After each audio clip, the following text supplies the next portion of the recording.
Hello, my name's theoliverpickard and welcome to beautiful Limousin, France. It's actually a little damp and dreary today, but that's not going to dampen my spirits because I've got LEDs for Jolene. One of the issues with older 2CVs like Jolene is that they've got 6-volt electricity and they've got old-fashioned bulbs and they've got tiny backlights that are very, very low. 2CVs were made before lighting was standardised, and so cars like Jolene, well, the early ones were anyway, so cars like Jolene that have the early rear back panel have these tiny backlights. One of the unfortunate downsides to that is that many older 2CVs during their lifetime have actually been rear-ended, and it's something I nearly experienced getting on the motorway once. I nearly got rear-ended by a rather large truck. And I actually had to pit my horn at him to get him to see me, because obviously my number plate is painted on. I have this tiny little number plate light, but the glowworm in that is about as good as the glowworm in everything else, and it's just not very visible. So I've wanted LEDs for a long time because LEDs use a lot less electricity to create a lot more light. Standard old-fashioned bulbs, I don't think you can even buy standard old-fashioned bulbs for modern cars now if you just drive a modern car and you don't know. But standard old-fashioned bulbs, we'll have a look at them in a minute, don't create a lot of light and create a lot of heat, and they use a lot of power. And as you probably already know, I'm adding fog lights to the front of Jolene. If you haven't seen the video where I clean up Jolene's fog lights, there'll be a link at the end of this video. I haven't installed the fog lights yet. I have the LEDs. They're in this packet to go in the fog lights. I have enough watts in the car as is, but I want to be safe and I want the added bonus of much more light because I don't want to be rear-ended. So I'm taking the opportunity to not just upgrade the fog light bulbs from a 12-volt that won't work with this car to a really bright, nice LED, but also upgrade my rear lights and also my side lights to get more wattage. So I've contacted a company called Classic Car LEDs. They're pretty much the most popular car LED company. This video is not a paid promotion. I'm not endorsed by them in any way, shape or form. They've given me no money, they've given me no discount. They don't even know I'm making this video. I've just purchased this product as a civilian and I'm going to test the bulbs, and if they die really quickly, although Classic Car LEDs does make their LEDs using Philips chips, and which is quite funny because I've got old-fashioned Philips bulbs in now, so we're swapping the Philips bulbs out for Philips bulbs. And also the LEDs have a year warranty, so that's a good thing to know. I looked around at a bunch of different places, and Classic Car LEDs had the best selection of different LEDs for your car. So if you've got something really obscure, or if you've got really weird bulbs, as many classic cars do, Jolene has some odd bulbs, then they pretty much cater for everything and everybody. You've just got to go through and read everything carefully and make sure you get the right ones for your car. Jolene, and there are a bunch of 2CV parts companies out there that sell kits for 2CVs, but Jolene's bulbs aren't standard because the headlight backs in the front are actually from a 2CV6 that we made a couple of videos ago. The other thing that I'm going to do today is fit these headlight buckets. I've already fit one, and we're going to put this one on together because we have to change the side light bulb anyway. This is the new side light bulb. Isn't it cute? It's adorable. So I'm going for side lights. This is a festoon bulb that goes in the number plate light. This is the new, I think this one's the brake light, and this festoon bulb is for the running light in the backlights.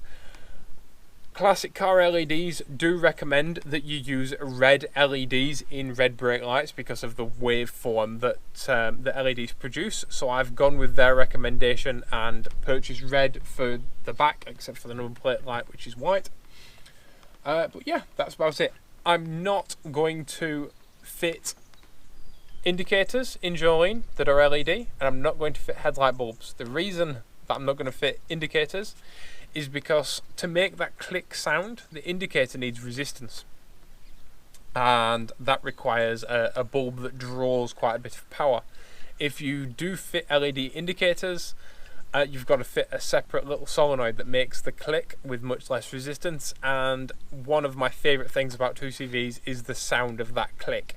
So to keep my click, my little solenoid switch that makes the click is actually my stalk anyway, so it would have been a difficult modification, so I'm not going to bother doing that. They're quite bright as they are. And for the headlights, I like my amber headlight, and I've heard mixed results with LED headlights, but with LEDs in here you can't tell there's any LEDs, whereas if you put LED headlights in, you can tell that there's LED headlights, and I don't really like that. I like to keep it looking classic if possible, keep it looking period correct, but with the advantages of modern technology, stealth technology, if you will. So let's just get cracking now. It's really fun. I don't want to keep my amber headlights. Yesterday I blew a headlight bulb, and so Jolene is currently running clear headlight bulbs because that's what my spares were. In fact, before we do this, let's test them. Let's do a before and after. For once, let's remember to do that before and after. So I'll go turn the rear lights on. The camera can just be pointed about that far away. We'll point the camera the same distance away for each of the tests, and I'll put the main lights on, and then I'll press the brake pedal. Okay?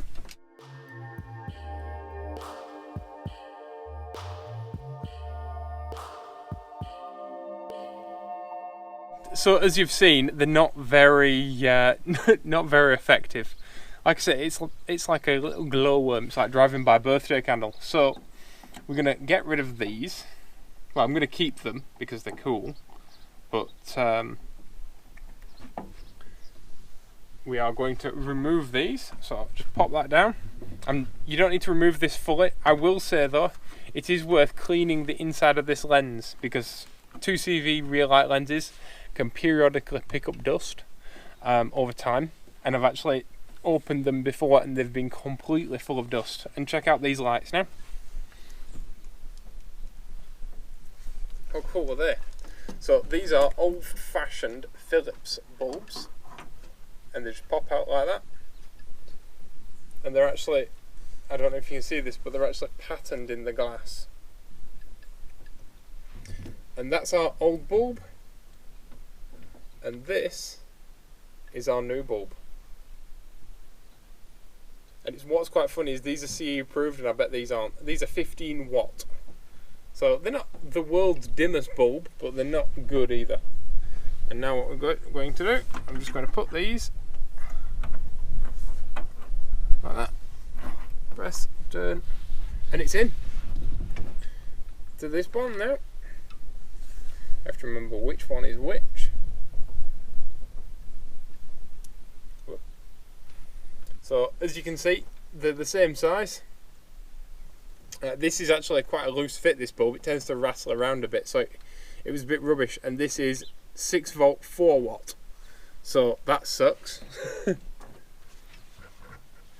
And now what we do,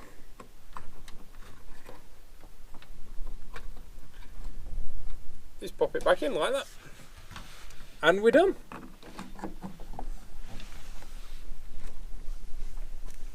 That's literally as complex as this installation gets. And then just pop the screw back in the top. Instantly, I'm using less electricity and I'm creating more light. How cool is that?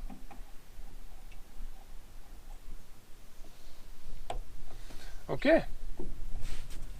While we're here, we'll do this one, because this one's terrible as well.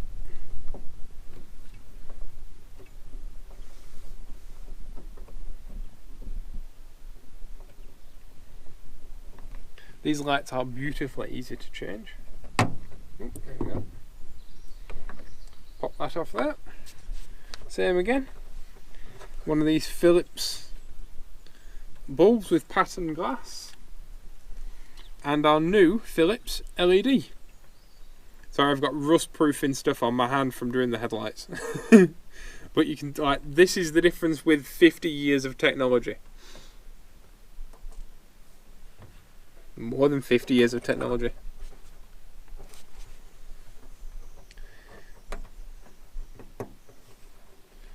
Turn that round, because obviously we want it reflecting on the number plate.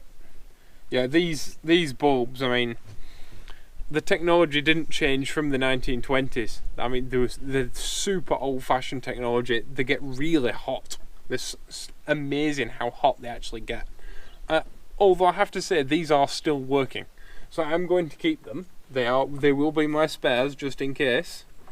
But this is as much a safety upgrade as anything. My car will now produce less heat from the bulbs, more light from the bulbs, so there's less chance of me getting run over, or run into, should I say. I'm more visible, so I'm safer. And also, it's less taxing on the electrical system of the car.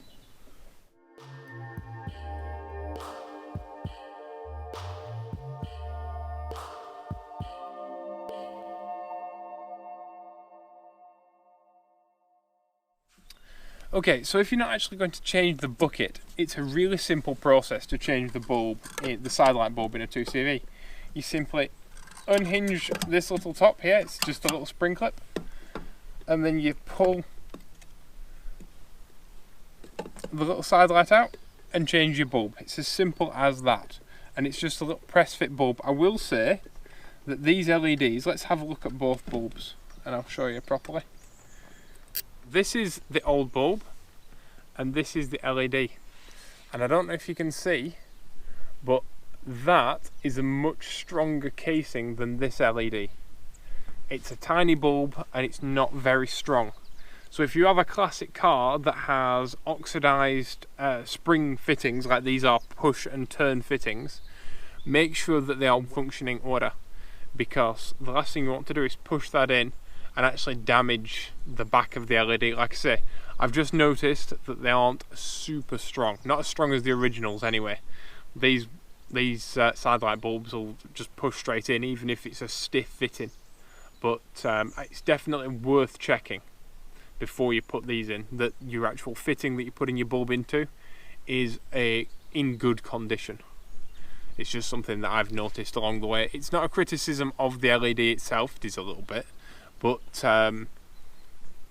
they do look very good quality made and everything. They're just not quite as strong, like I said, these old-fashioned bulbs. Anyway, let's get on with taking the headlight apart. So, taking your headlight apart can be quite intimidating if you've never done it before, because you look in the back and it's super scary. To take the unit out, you simply just press on the fitting at the back and it pops out. It's just a spade connector like that.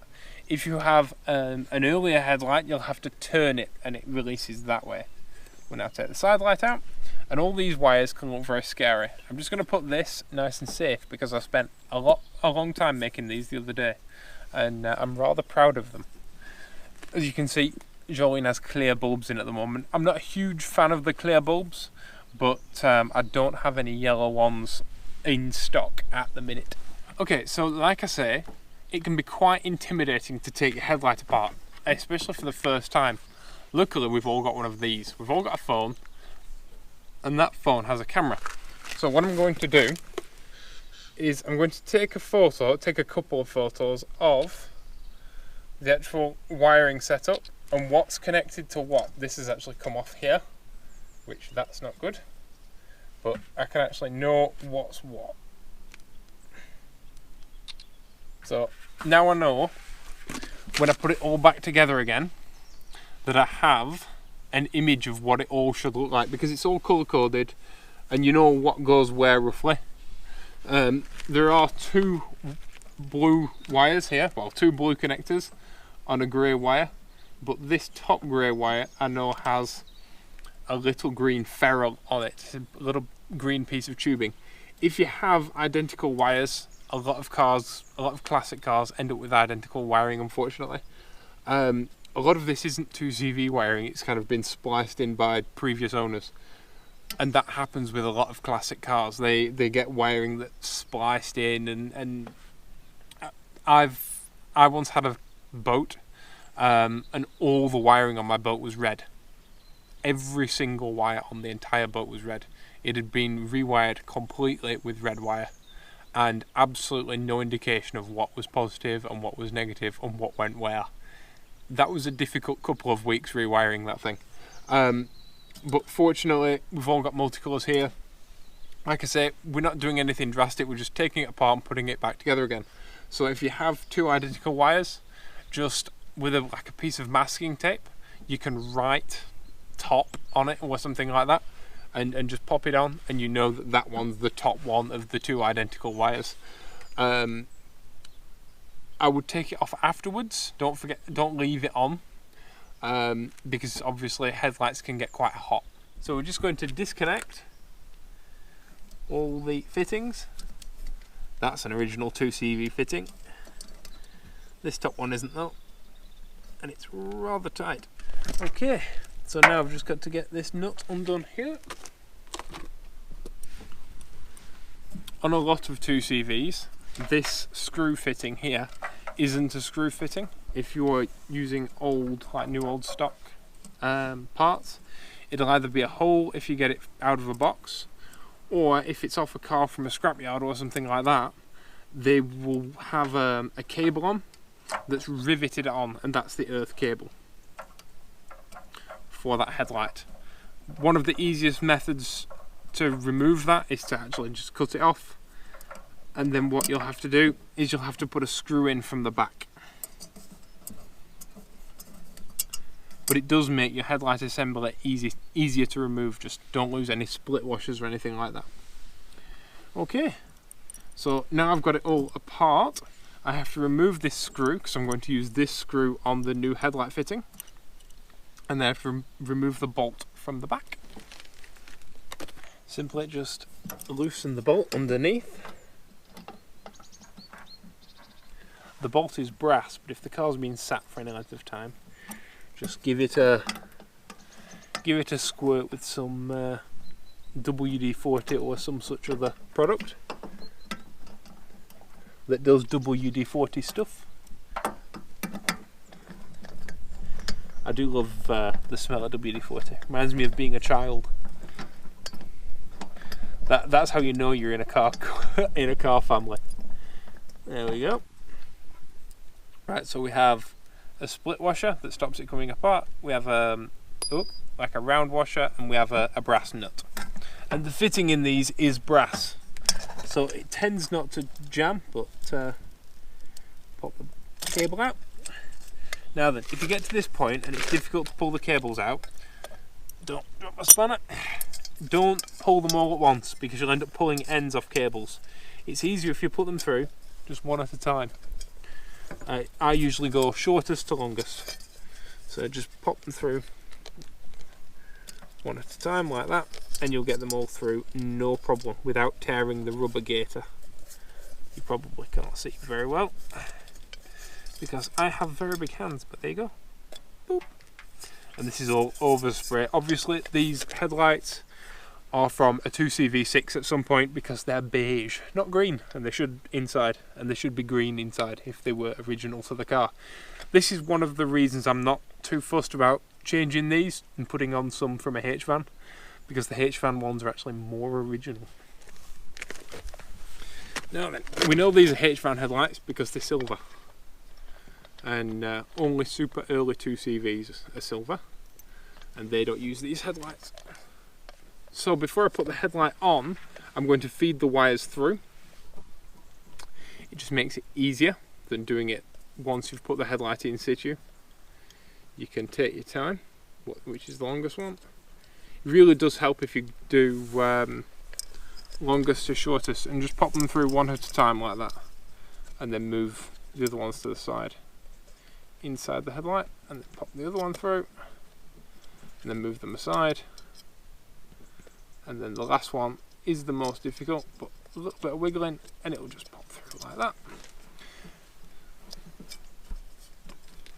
I could put tape around this, but I'm not going to, because in the future I do want to change it to some nicer stuff. This stuff is just to protect the wires. I see a lot of 2CVs with like horrible wiring sticking out. The last owner put it on. It's okay, but it's not the nicest stuff in the world. And in the future it will all be changed. But for now, it's the best thing I've got, so it's what I'm going to use.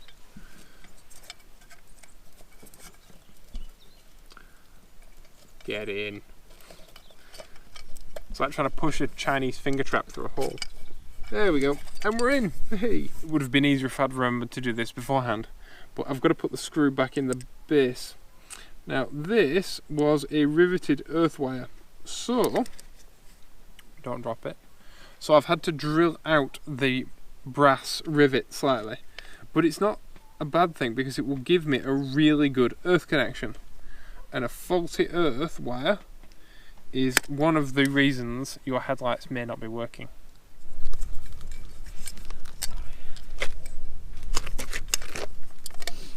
Okay, so I've got my earth screw on finally. That was a bit of a faff, and now I can bolt my headlight on. I'm not going to tighten it up. All I'm going to do is putting it here. I'm just going to put it in a position that I've been working on the house all day. I'm doing this in the afternoon. I'm trying to get the video done before that light goes. I'm not going to angle my headlight just yet, obviously, because there's no headlight in it. It's just a bucket. We had quite a good discussion in the comments the other day about what the correct word for this thing was. Is it a headlight body? Is it a headlight shell? Is it a headlight bucket? The general consensus is that bucket is the most fun to say. Other than that, I don't know. Okay, so we've got everything roughly situated now. We have our cable coming through the headlight, and I'm just going to pop that on earth. Like I say, I'm not going to angle this headlight yet because it doesn't have any headlight in it. A quick cheatsy thing to do is before you take everything apart, if you're doing both headlights and you've got your headlights correctly angled and you're going to be taking the buckets off, get your phone and take a really good shot of your car on level ground with the camera level and everything like that, and it will give you a really good idea of where to angle your headlights. Or if your headlights have been professionally angled previously, just put a little tiny mark on the underneath the headlight. No one will ever see it, and you can just line your headlight straight back up. The third option is, of course, go to a garage afterwards and get them to angle your headlights for you. Right, we can start putting stuff back in our headlights now. The first thing in is this second earth cable for the side light. Little split washer on top. It's a right faff, is this? Oh. You got such big fingers. Because I liked engineering and stuff when I was a kid, people used to buy me a Meccano. And I've never had the most dexterous fingers. And so, if you've got not very dexterous fingers and people buy you Meccano, it's basically just torture. It's just like, here's a toy you can never play with because the bolts are too small. And it produced hours of absolute agonising frustration. And of course, they give you a spanner with your Meccano, but the Meccano spanners are also minute and completely unusable. And being a giant kid, I had giant hands. And now I'm going to tighten this earth nut up before I forget. So I've just looked up the image that I saved on my phone, and this wire goes on here, and this one goes on there. Two identical brown wires that I didn't think about earlier, and if I hadn't have saved the image on my phone, I would have wired it up wrong. And okay, the two positives, so it doesn't really matter, but that could have saved, well, that has just prevented a lot of head scratching. And there we are, wired up headlights. Now all I have to do is pop my new little side light in and then pop the headlight unit on. Little side light spring holders. If you notice, this center pin actually just is sprung. So the best way to test these, whether they're actually corroded inside or not and will work properly and everything, is just to give it a little tug, this back bit, and it will, with the gentlest of tugs, it will pull back and the little tiny flat inside will compress in. And if it doesn't do, then you may have a corroded spring, or you may have had a short at some point or something, and just push it and twist in. But that lets you know, that little test first lets you know that your bulb holder is in really good condition, because you don't want to put nice new expensive bulbs in a bulb holder that's in bad condition and damage the bulb, because then you need a new bulb holder and you need a new bulb. Put my headlight on.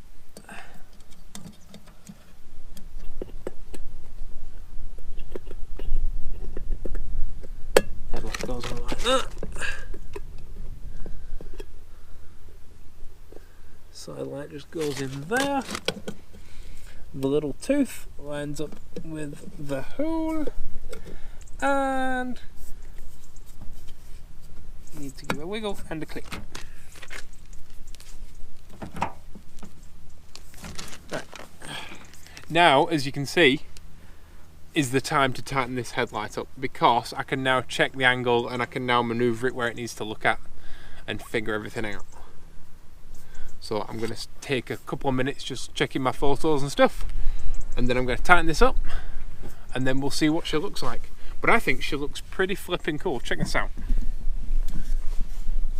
How cool does that look? That is one badass looking headlight. I'm really happy with how these headlights turned out, and I'm really glad I didn't paint them. I'm glad that I've left the patina. I've kind of cleaned them up a little bit, and I rust treated the insides and stuff like that, but I'm really happy. They're actually in better condition than the headlights that I took off Jolene, and I can't believe they look so awesome, and they go so well with the bronze wheels. So there we go, making a 2CV more original with H-fan parts. I love it. And check out the side lights.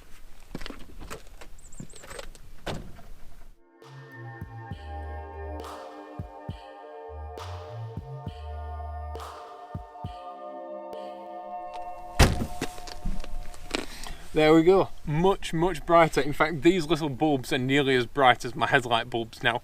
We'll do a side-by-side comparison with the old ones. But in just a couple of weeks in just a couple of days really, I'm thinking in video time, but doing one job one day and this job another day, I've simply managed to completely revolutionise my lighting for very little money. I haven't done a 12 volt conversion, I haven't done anything like that. I've simply kept my 6 volt system and made my 6 volt system work really well, and fitted some LEDs that generate all the light and none of the heat. And yeah, I'm super happy. I'm absolutely thrilled. I need to say a big thank you to my friend Pierre Ferret, who is a 2CV restorer. Some of you may remember I was missing one of these little dudes that fit on here. And this morning I dropped by Pierre's garage and I said, can you help me? I'm missing one of these. And he's like, oh yeah, no problem. And he just walks over and grabs one for me and gave it to me. And I wanted to give him money and he wouldn't even take money. How good is that of a friend? 50-year-old 2CV parts for free. Like, what more can you ask for? So thank you, Pierre. Merci.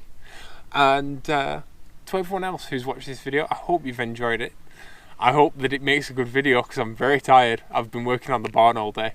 But I really wanted to do this today. I really wanted to get this done. I've been wanting to fit these lights ever since I got them. So I'm super happy. Thank you to everyone for watching this video.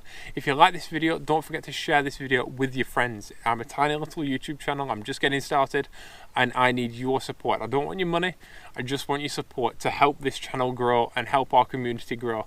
If you have any comments or questions, please leave your comments and questions down in the comment section below. If you want to see more videos like this, then there'll be more videos at the end of this video, like linked on this screen. There'll also be a button with my face on it, If you click on my face, it will subscribe you to this channel so that when I put out new videos, you can see them. There's a bell icon if you want notifications when I upload videos, but it's every Wednesday and Saturday morning. 7 a.m. actually. It's exactly 7 a.m. every Wednesday and Saturday. It's 7 a.m. French time, so that's GMT +1. But yeah, thank you all for watching. Please be awesome to each other, and I'll see you all in the next video. Bye bye.